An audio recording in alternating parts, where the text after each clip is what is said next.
क्या आपने कभी सोचा है कि एक राजा जिसने अपना सिंहासन त्याग दिया, पत्नी को खो दिया, युद्ध किया और अंत में सब कुछ पाकर भी सिर्फ मर्यादा निभाई, वो इंसान भगवान क्यों कहलाया?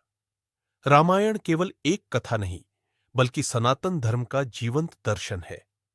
यह एक ऐसी गाथा है जो केवल एक व्यक्ति के जीवन की नहीं, बल्कि संपूर्ण मानवता को धर्म, कर्तव्य और मर्यादा का पाठ पढ़ाती है। इसकी शुरुआत होती है अयोध्या की भव्य नगरी से, जहां राजा दशरथ राज करते हैं।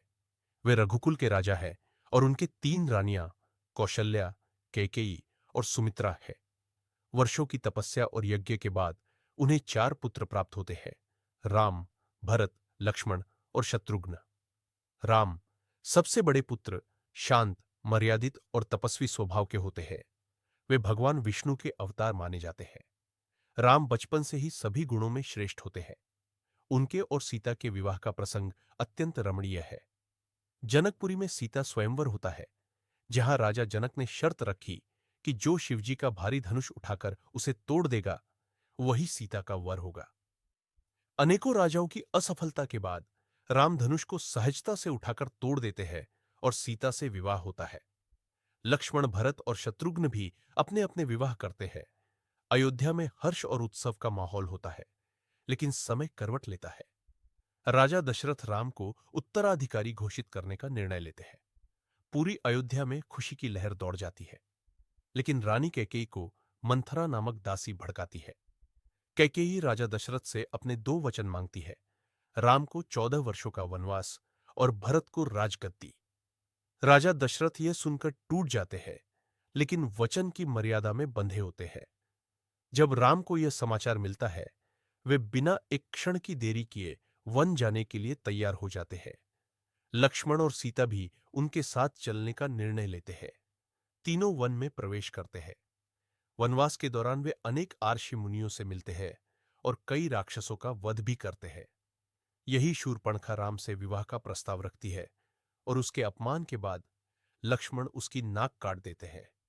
यही घटना रावण के क्रोध की जड़ बनती है। रावण अपनी बहन के अपमान का बदला लेने के लिए मारीच के सहयोग से सीता का हरण कर लेता है और उन्हें लंका ले जाता है। राम और लक्ष्मण सीता की खोज में निकलते हैं और उनकी भेंट होती है हनुमान, सुग्रीव और वानर सेना से।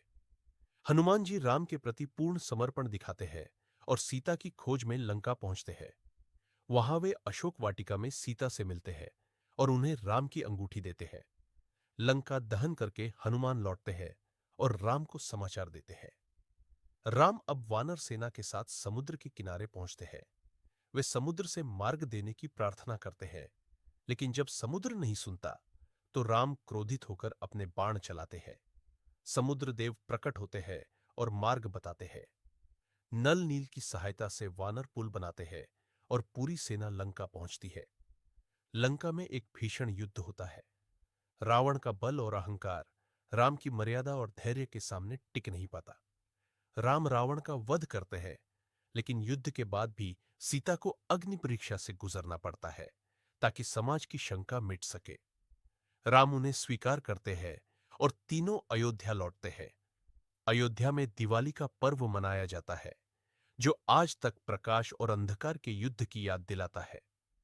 राम अयोध्या में रामराज्य की स्थापना करते हैं, जहां कोई दुखी नहीं था, कोई भूखा नहीं था, सबके साथ न्याय होता था। लेकिन समय फिर एक बार परीक्षा लेता है। समाज की शंका से विचलित होकर राम गर्भवती सीता को फिर से वन में भेज देते हैं। वहां वाल्मीकि ऋषि के आश्रम में सीता अपने पुत्रों लव और कुश को जन्म देती है।